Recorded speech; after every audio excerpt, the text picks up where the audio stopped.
các cho mà các cho đó hàng đi cốc chị các cho món na đi các cho món nhà mà một chữ bột đây đó hàng đi trên trái mì bò cái gì nhở mai ngon bạc món cốc trái thứ nhở mai trái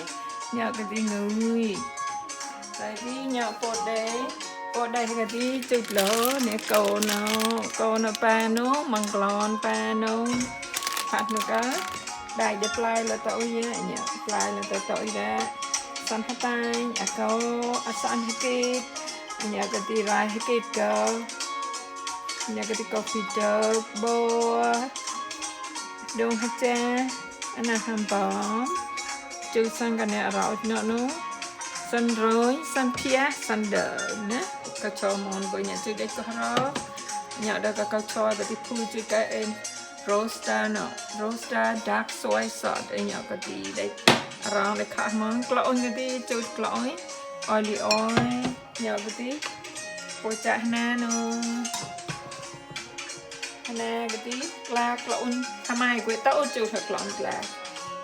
oily oil tí bột xanh chú oily oil lemon đó tí giờ là avocado oil thì quế để chia khả nhé thì nhà avocado oil có mua cloi có mua tới chục lỗ oily oil nhớ chục cloi tới tí chục sa tang là tham ai tao mà chụp để khóa tao tham ai nhỏ thì hoặc là một tí để tao rồi đó mẹ không chứ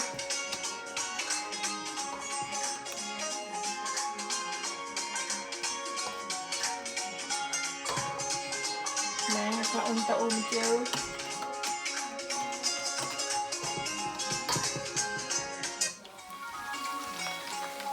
loại tao thì nhờ có sản hay chặt lại demo sản tay này demo lên cái chút cái link sản chỉ sản hay kì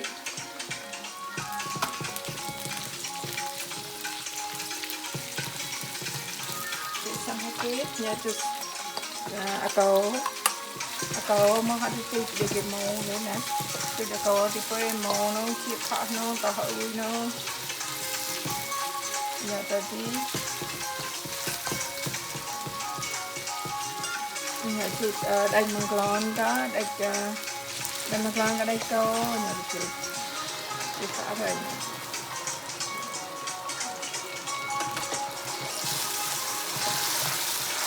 rồi tí rồi đây chị cho tí chị để cho rồi để cho rồi ní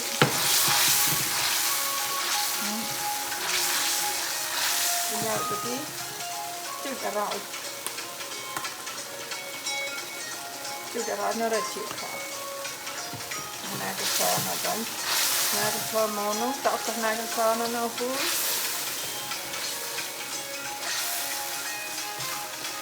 vậy khá nó sai với chê nó rồi trên lặng đang khăn đèn còn rối thật kìa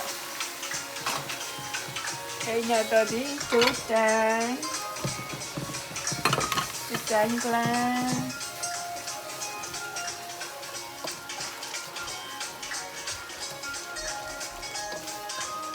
trái này trên cặp chi này chút muối trái này trên nhá trái trên cho chút muối nó chút muối ta cả đây chút lọ mà nè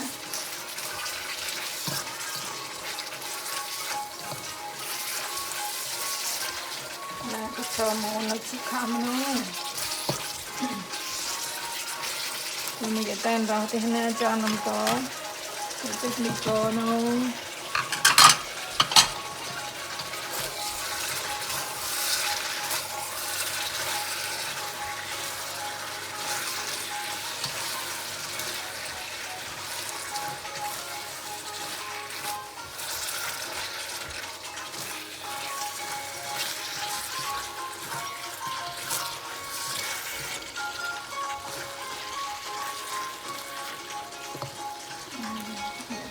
cái mì á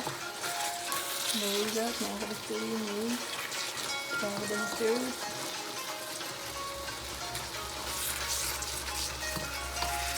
Nhỏ có gì một chút ra tí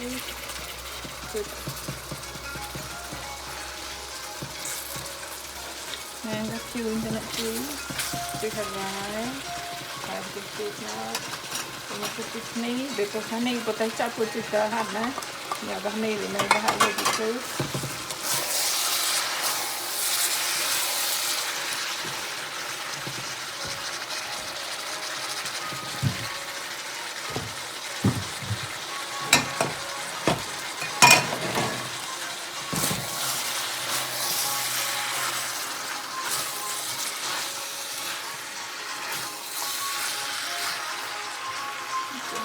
cha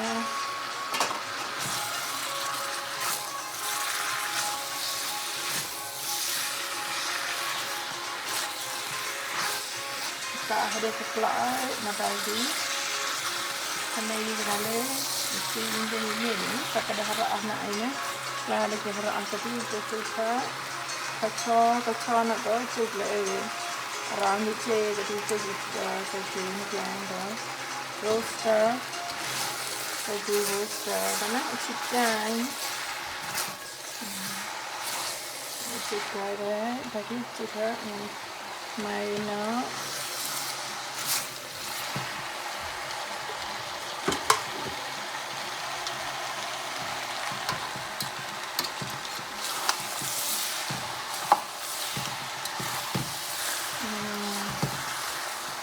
cho món này chị khá món rồi xa khá món xong rồi xong kia xong đá xong đời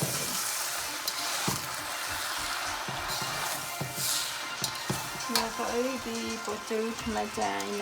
nó còn làm mà được có ý cùng cho được lậu của nó cùng nhau có được lậu cho được nào cho được lậu được chế cái mà chai là cái cậu được cái thật lo tadi ini hampir nak pening cuci dikit mau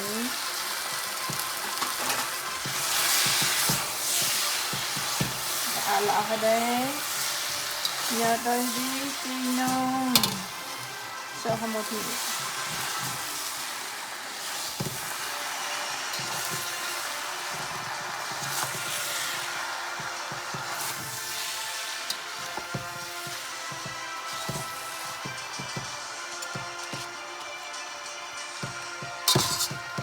cái cho món đó chơi nha mà một cái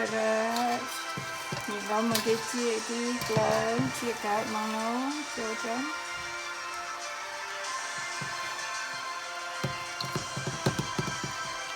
chị cảm ơn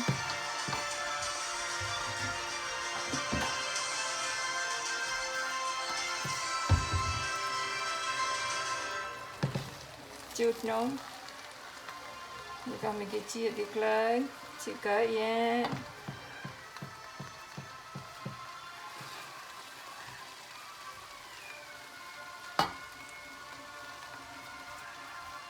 Ready to eat.